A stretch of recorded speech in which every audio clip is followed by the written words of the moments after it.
Now we got a video to show you doing the head face. Hey, everybody, just so you know. What do we think? Oh, come on. Stop following my head.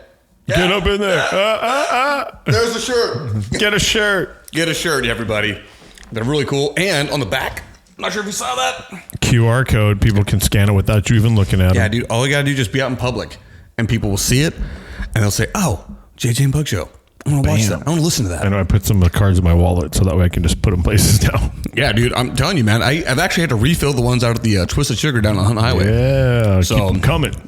Somebody's taking them. I don't know who. We don't know what they're doing with them, but it doesn't matter. Exactly. It is one of those kind of funny things where you walk into a place like that and they've got like that card, holder right there. And like most of them are gift cards for Twisted Sugar. And then you see JJ and Pug Show. It's some like auto detailer. Perfect. Like, okay, I'll grab. That's very bright and flashy. It's definitely flashy. Man. All right, dude. Give me some liquid death. Okay. All right, so we don't have a whole lot to talk about, which is not so bad. I mean, you didn't watch any college football this last Saturday. I watched a little bit. Yeah, I watched the Florida Miami game. Okay, good, perfect, because that is exactly what I wanted to talk to you about. Okay. Yeah. So first off, I want to tell you the morning. Morning gets up, get breakfast for the kids. And I turn to Shalay, I'm like, you know what's really great? Today, college football starts. And Benson goes, oh, man. Oh, man. Why is he saying, oh, man? Because he knows the TV is going to be on college football all day long. And he cannot change the channel. He cannot move it. And YouTube TV's got this cool feature where you can actually put 4 games on it once. Oh, that's It's cool. like a 4 split screen. Yeah. Anyway, so University of Miami plays Florida. Yep. Usually, this is a game I expect Florida to, I don't want to say dominate, but I expect them to win. Dude, they got destroyed. Yeah. Absolutely destroyed. That Cam Ward? Is that the quarterback's name? Pretty sure that's what his name. You ever watch anybody that played the game so nonchalantly? He just kind of balled out. Dude, and not only that, but like he left yards on the table after almost every single scramble. He would just kind of like slowly walk out of bounds. Like he would not get the extra 2 or 3. He would just, whatever, I'll just run out. Hey, dude, and it was one of those things where at first I started getting bothered by it, but then as I'm watching, I'm like, dude, this guy's just He's a cool. transfer from somewhere. And I don't even know from where. I can't remember. He came from the transfer portal, I believe, but I can't remember where. Everybody's transferred from somewhere. No, it doesn't matter. Did you see that dude? Okay, let's talk about the Van Wilder guy. Okay. Do you see on this? Baller, dude. Okay. This right here, I actually have it listed down as college eligibility, okay? Is crazy. So there's a tight end. I can't remember his name. I want to say it was like McNamara or something like that. Yeah. For Miami, he played at the University of Oregon. His freshman year, he redshirted. His next year, he played 13 games. Next year, hurt. Next year, hurt. Next year, hurt. Next year, hurt, I think. And then transfers to Miami. And now he's on his final year, I think. And I think they said this is his 9th year. Yep. 9th year season in college football. Which I'm like, what? But because his first year was 2016 and this is only 2024. I'm like, that's not 9. I don't understand how that works out to 9, but maybe it's because it goes into 25, but whatever. Right. Yes. He is the Van Wilder. But did you hear what he said? They had a special on him before, and he was like, look, man, everybody's entitled to 4 years of playing football. I'm just trying to get my 4 years. Okay. And this is what I wanted to ask the question. One, do we need to have a limit? And here, listen to my pitch here. I'm sorry, keep moving the camera because my hands. Dude, I'm like Italian, but not Italian. I talk with my hands like crazy, and this camera don't like it. Yeah, that's all right. Okay, anyway, so my thing is this: as long as you are still in school, you should still be eligible for whatever sport it is that you are competing in at the college level, right? For example, we have lots of players in the NFL who stayed there 4 years in college, but ended with the Masters because they finished early with their undergrad and then took the last 2 years or year and a half of eligibility to get their master's degree so they could come out with a master's degree and no debt, right? They didn't have to pay for that. Yeah. I think that's awesome. There's tons. I mean, how many guys, girls included, go to college for 4 years and at the end of 4 years, they're not going pro.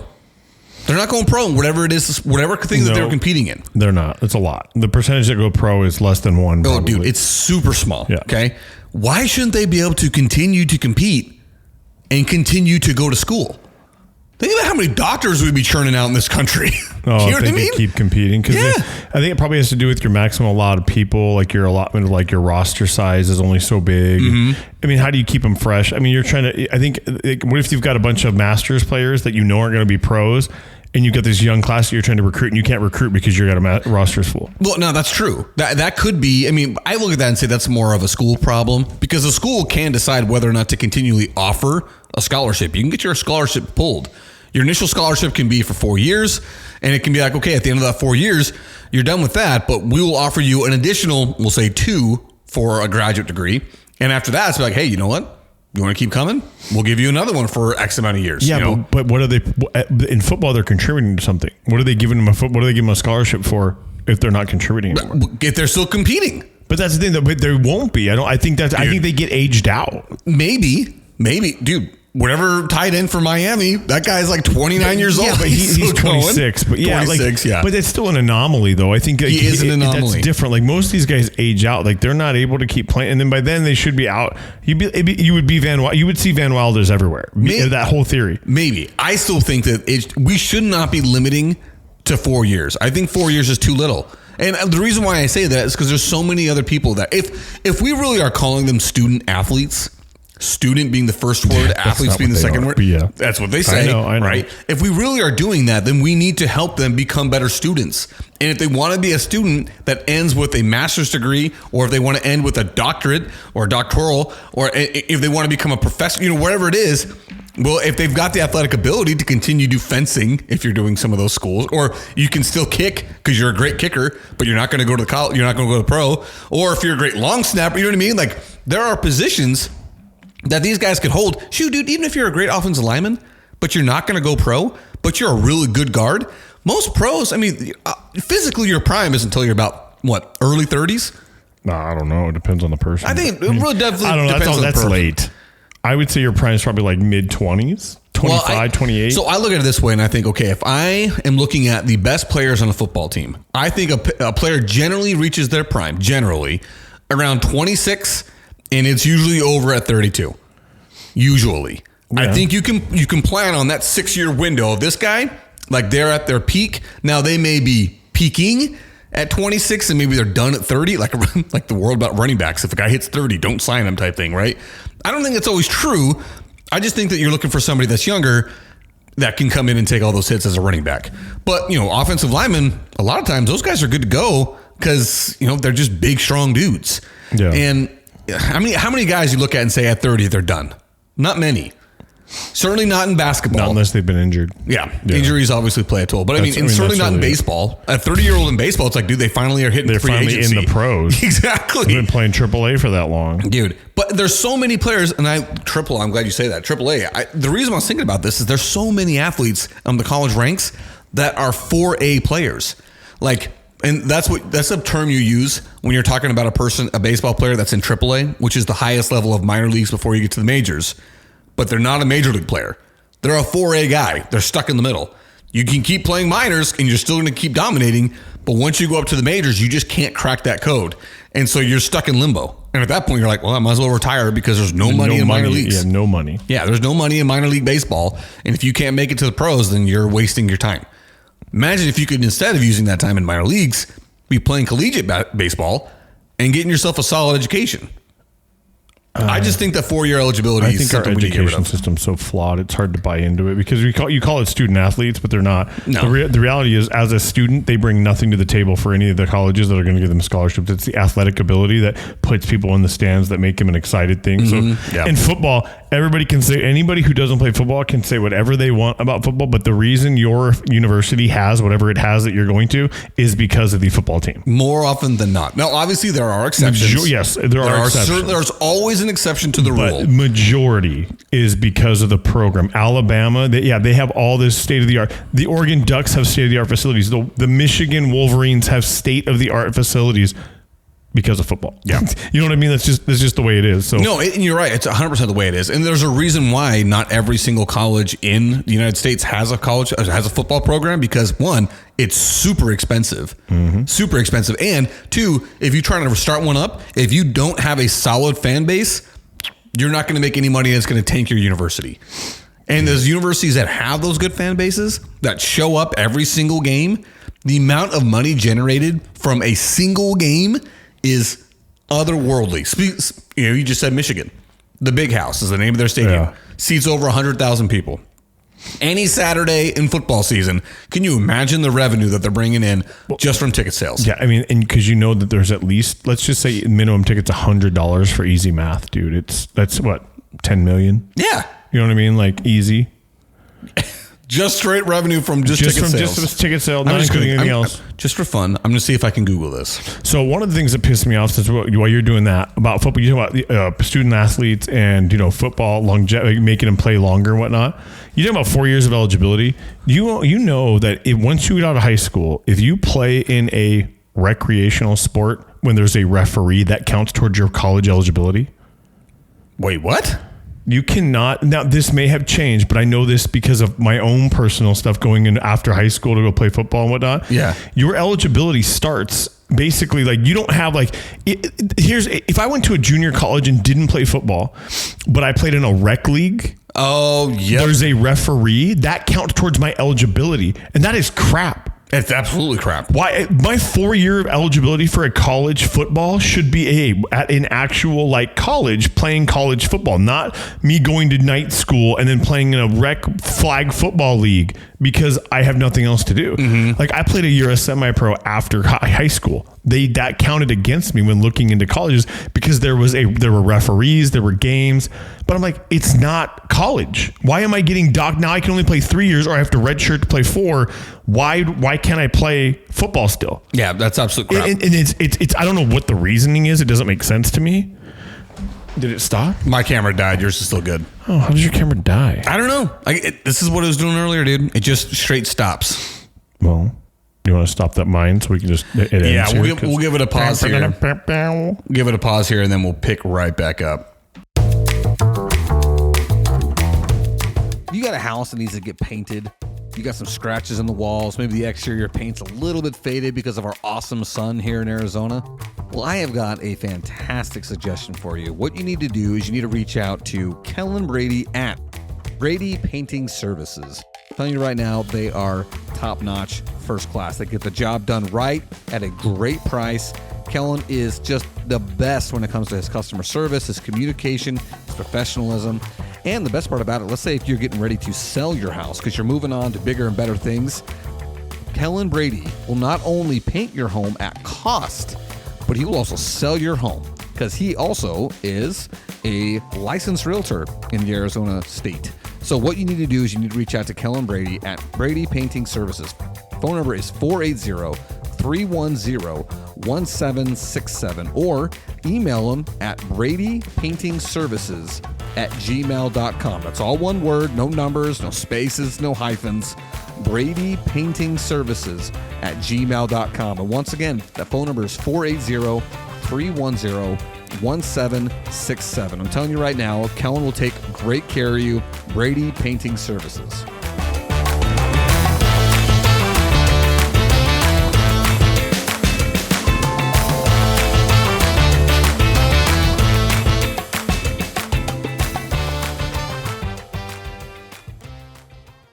All right, trying this again. Got the camera set back up. We'll see how long it lasts. If it dies on me again, you know what? We're just going to upload the first 20 minutes and call it good. Call it good. Hey, yeah. It's a start. It's a start.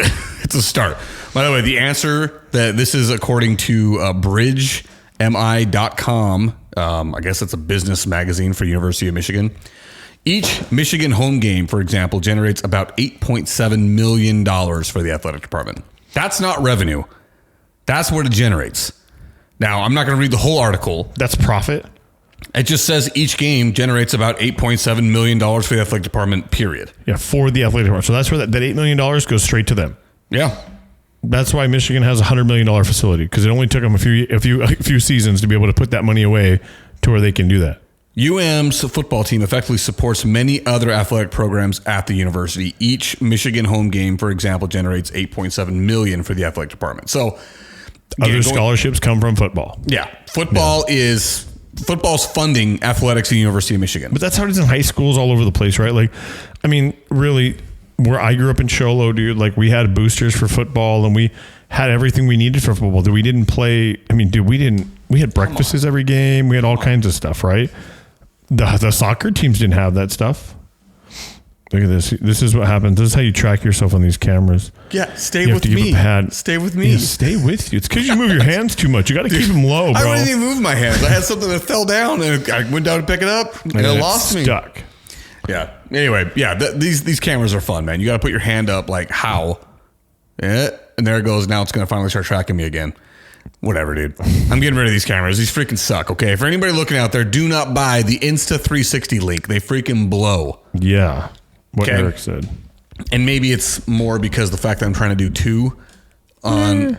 Well, and a lot of the videos I looked up, they basically said these things are not meant for two at a time. Oh. So that's probably more on me. But the fact is, it's like, dude, we're running hardware. I'm going to work on this. I told you, I've got a friend who does a podcast, and it's something where she said we can go sit behind us. Got to link up to when we can figure it out, right? She's my Allstate agent, but they have their own little thing.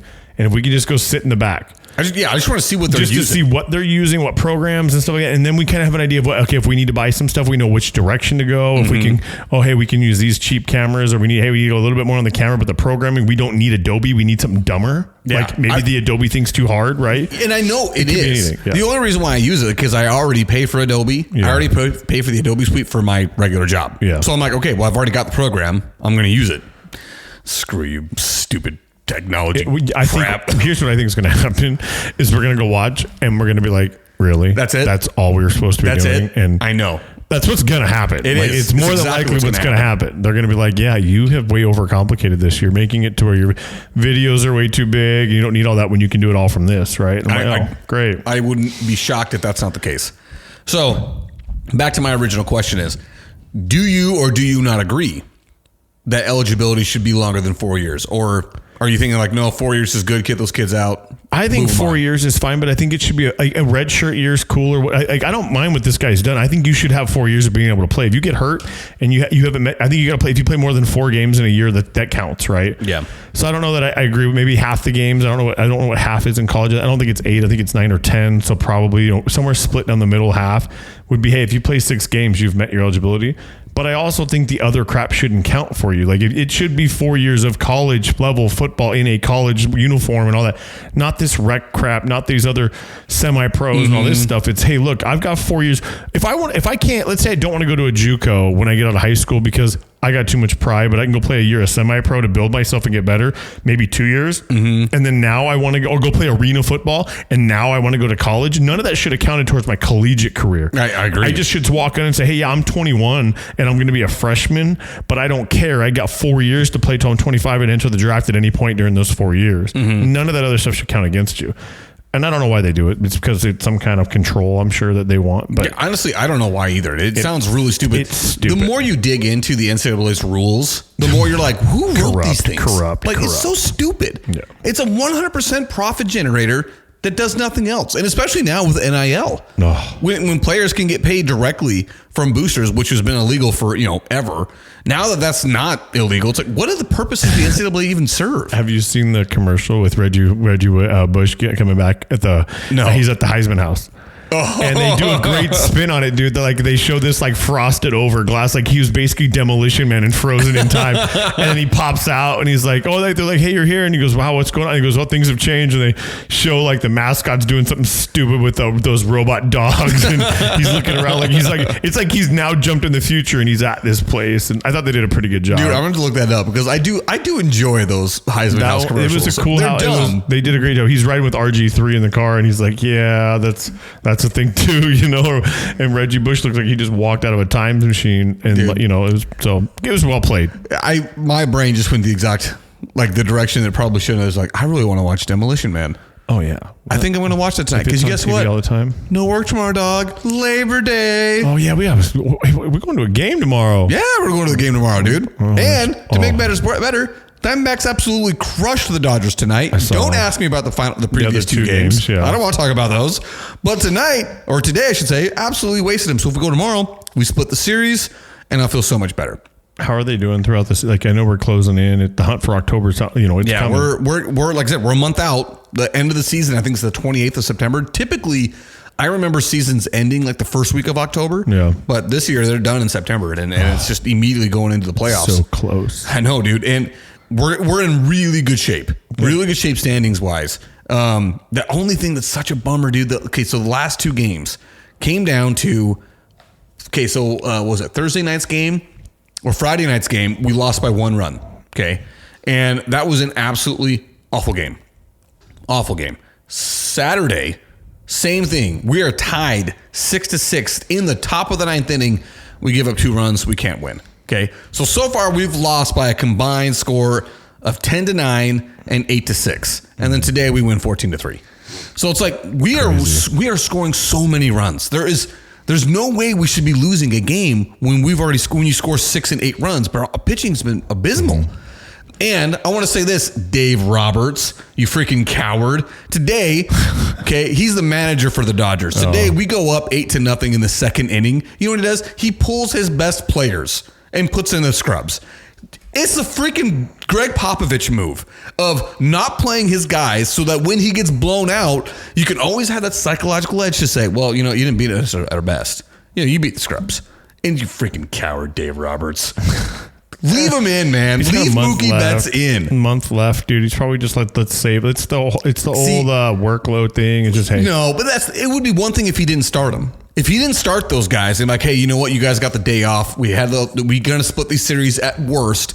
We're going to give you a couple days off here because it is the stretch run. Instead, it's, oh man, we start this game. You guys didn't score any in the first 2 innings. And in the bottom of the 2nd, they scored 8. No, dude, that's freaking cowardice. Pulls Mookie Betts and Freddie Freeman. So wait, we were up 8-0? Yeah, we were winning 8-0. My thing is, okay, we got the playoffs coming up and I need to see who I can count on. Like we're up 8-0. Like bro, let's just start letting people play. He put in a dude batting 194. Who cares? No, 174. The guy's, he can't hit. Who cares? Yeah, but how do you hit? Hitters hit, dude. What you do is you send that guy back down to the minors because if you're batting 174, you got time for that right now. At this point in the season, this point in the season, that guy shouldn't be on the roster. I mean, you're probably not wrong, but hey, if we got him on the roster, this is the perfect opportunity to say, hey, look, let's get him in and let's just play him. Hey, real speed time. How dare you stand up for Dave Roberts and the Dodgers? I'm just saying. You? Hey, but tomorrow's gonna be a good time. The thing I hate about going to a game when the Dodgers are in town, though, is it is very much a home game for the Dodgers. There's so many freaking LA fans here. I'm going to be in the worst mood tomorrow if we're losing. I am going to be in the worst mood. Where are we sitting? We sit right behind. We are center field. Yeah. Center field. Do you know where the home run porch is? No. Okay. So my seats are right in center field. There's a porch that sits out on top of center field. Like it kind of like sets out in front maybe by 8 to 10 feet. Yeah. And they call that the home run porch. It's a suite. So it's like unlimited food and drinks. You got great seats. You got nobody in front of you. You only got us behind you. It's great. I think they're the best seats in the house, but other people may disagree. It'll be fun. I'm excited. It's a good time. We got a big crew going. Who's going besides us and Bowen? Okay, yeah. So you got you guys, us, the Johnsons, and then my buddy Joe and his family. Nice. So it's gonna be 20 of us. That'll be cool. Yeah, it'll be a good time. You bringing Rhea, or is she gonna find a babysitter? I'm going to try and send her to my sister's house or sleep with my parents' house. Excuse me. My brother and sister-in-law live in there, but their daughter is Rhea's best friend. Oh. And they're the ones that have been living in the Dominican Republic. So this summer, since they moved back, dude, they do nothing but play with each other. That's cool. And for a little 3-year-old who hasn't had a close friend, I feel like I'm like, dude, I'm going to milk that as much as we possibly can for as long as we can. That's why I'm hoping Ava and Coco stay friends forever. They've been friends since the beginning, dude. Like I know, as long as I've known you guys. Dude, they've literally, and they have their days of frenemies where they just whatever. But like they're always together, and I hope they I wish they were in the same grade because they're 1 year apart. But I'm glad they're not because they would be problematic. I'm glad there's a gap there. They don't go to the same school, do they? But no, they won't. But either way, just them being the same age and the same grade would be yikes. But it's so cool to see them just always together. They're always doing something together, and to have that friendship hopefully forever. That's like I went on a boat fishing trip with a guy one of the guys I work with. They've known each other since they were 1. Dude, that's cool. They're 50. Yeah. They're still insane. Friends. Like they still hang out. They're both from California and they see each other when they can because one still lives in California. And it's like, dude, that's just cool. Like, that is very you know cool. what I mean? I've got friends that I still have known since I was in 3rd grade, which I thought was cool. But like one? Yeah. Well, I can tell you this right now. Like, I got a cousin. He and I are 30 days apart. We're 25 days apart. But your family. Yeah. But we're still tight friends. Like, we've never gone through the dips of not seeing each other or not talking to each other for it's like, no, we're still super tight. Super tight. And I love it. And I've also got buddies that I've known since I was 3. And we're still the same way. Yeah.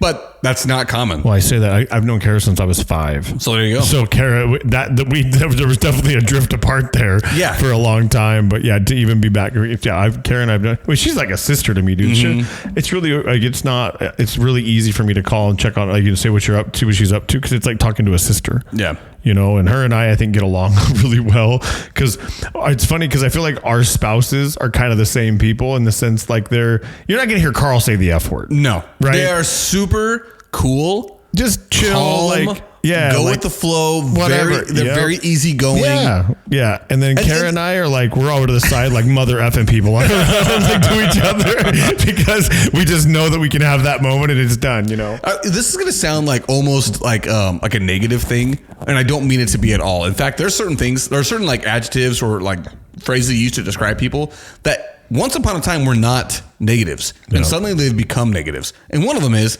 people pleasers, right? Yeah. Like, I know that has a negative connotation to it, but I look at it and say, it's like, I think it's one of the greatest things in the world, because I'm not that. I can't make everybody happy, and I don't care to. No. Right? But the people that actually care to make people happy and care about other people's experiences, I think it's pretty awesome. Well, yeah, they're like the word for Jana's harmony. Like, it's one of her one of her biggest personality traits is harmony. Oh, that is a great way to describe it. We used to fight so much over little things, because I'm the guy that's like, no, you tell your mom, or you tell somebody, like, no, you don't. No, because my family was not confrontational. We're not going to sit back and let you do you and think it's okay if it's wrong, right? Right. She's not like that. She's like, it's not a big deal. Just let it go. Like, it doesn't bother. It doesn't affect me. I'm not going to worry about it. And I'm over here like chomping at the bit. Like, you know, one of our counselors before we got married was like, hey, don't ever fight about each other's family, right? Probably the best advice we ever got. Yeah. Because the reality is, she's going to side with her family. You're going to side with your family, and it's never going to be good. So never fight about each other's families, because it's just not worth it. Dude, that's actually fantastic advice. And it was a bishop, and his name was Fred Treese. I'll never forget it. And he was like, dude, he goes, listen, I'm going to give you the best advice I can give you is don't fight over each other's families. Everybody already tells you, don't go to bed angry, don't do this. And you say that, but it's like, whatever. I mean, I've never slept on the couch, I'll tell you that right now, because I've got a bed. You know what I mean? Like, she can be mad in the bed next to me, but that's my bed, right? I'm not sleeping on the couch. But that's that whole idea of don't fight about each other, because it's just, you're never going to win. And not only that, but why would you want to do that to each other? Exactly. That's kind of like, it's easy for me. It is very easy for me, because I mean it when I say it. My mother and father-in-law are the freaking best. Right. They are the best, right? And I look at my wife's only got 2 sisters, and her sisters are awesome. They're incredibly hardworking girls, super hardworking girls, right? And then the guys that they married, same thing, super hardworking guys that are doing the absolute best I can. So it's kind of like, I don't know how you could be angry about with any of it. Well, like, it's like, so decisions. I'm lucky in that. Yeah, but I'm sure there's some things that her parents have done where you're like, are you kidding me? Like, that's the decision they want to go with. There's got to be something, right? It can be minimal. I got to be honest, dude, no. But it could, I'm sure there is. But you just don't let it bother you. Maybe there has been, I don't know. But we're going to say it's easy for me to say that. But I can also look at it from perspective. I'm from a huge family, a huge family. Like, I think my dad said he's got 51 grandkids. Ugh. Okay.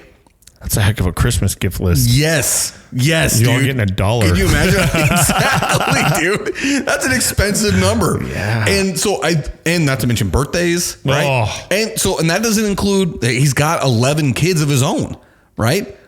We adopted 3. My mom and dad had 8. Like I said, it's a huge family. So yeah, there's crap that happens, and there's tons of it. To Shalea's freaking grace, she does not fight about it. Yeah, And I think some of it is because, well, I really think it's probably because I love her family, and I don't have anything bad to say about her family, and so she's like, well, I can't do that to you. Like, I'm sure there's things that have happened that we've both disagreed on, and maybe this is one of my gifts that I forget those things. Yeah. But I don't remember what they are. You just don't fight about it. That's the thing. You probably just don't. Intuitively, you probably just know not to fight. Like, things are going to happen. People you don't agree with, especially with in-laws and stuff like that, but it's just not worth like fighting over because they're not going to ever change the other person's mind in that aspect. So just I'm like, whatever, dude. Dude, that really is that is some solid advice that I've never actually heard before. But for all of you guys out there that are getting married or thinking about getting married, that is really good advice. Really good advice is don't ever fight over each other's families because it's never going to work out. And you're only going to hurt people. And, and that's the thing, because you're going to say, now, there are going to be times when you can talk to your spouse about like what you disagree with, right? But don't get involved.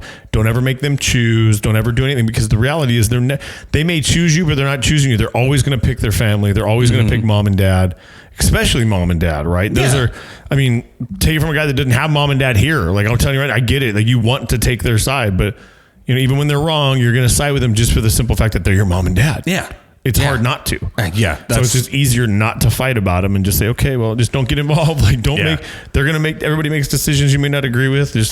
You control, it's what your circle of influence, your circle of control, right? That's your family, your core family in your household is what you have full control and influence over.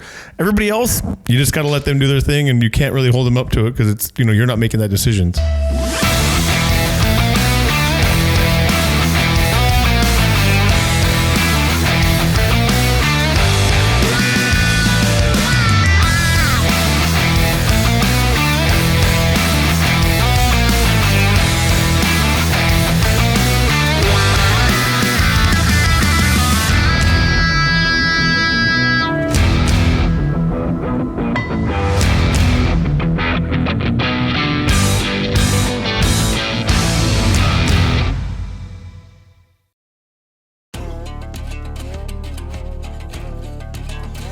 The JJ and Pug Show theme song is written, composed, and performed by Lane Hartman. Thank you to Highland Communities for the support of our show. You can find the JJ and Pug Show on Facebook, Instagram, and TikTok, and anywhere you listen to your podcast. Just Google us if you're confused. Remember to share the show with your friends and family. Subscribe wherever you listen. Buy a shirt, reach out to us, and place an order. Each shirt is $20, and if we can hand deliver it, we will, but if we have to ship it, it'll be $25. If you're able, feel free to support us by sending a donation to us by going to kfo.com/the JJ and Pug Show. That's ko-fi.com/the JJ and Pug Show. And thanks again to all who listen. We really appreciate your support for our show, and we hope to continue to grow.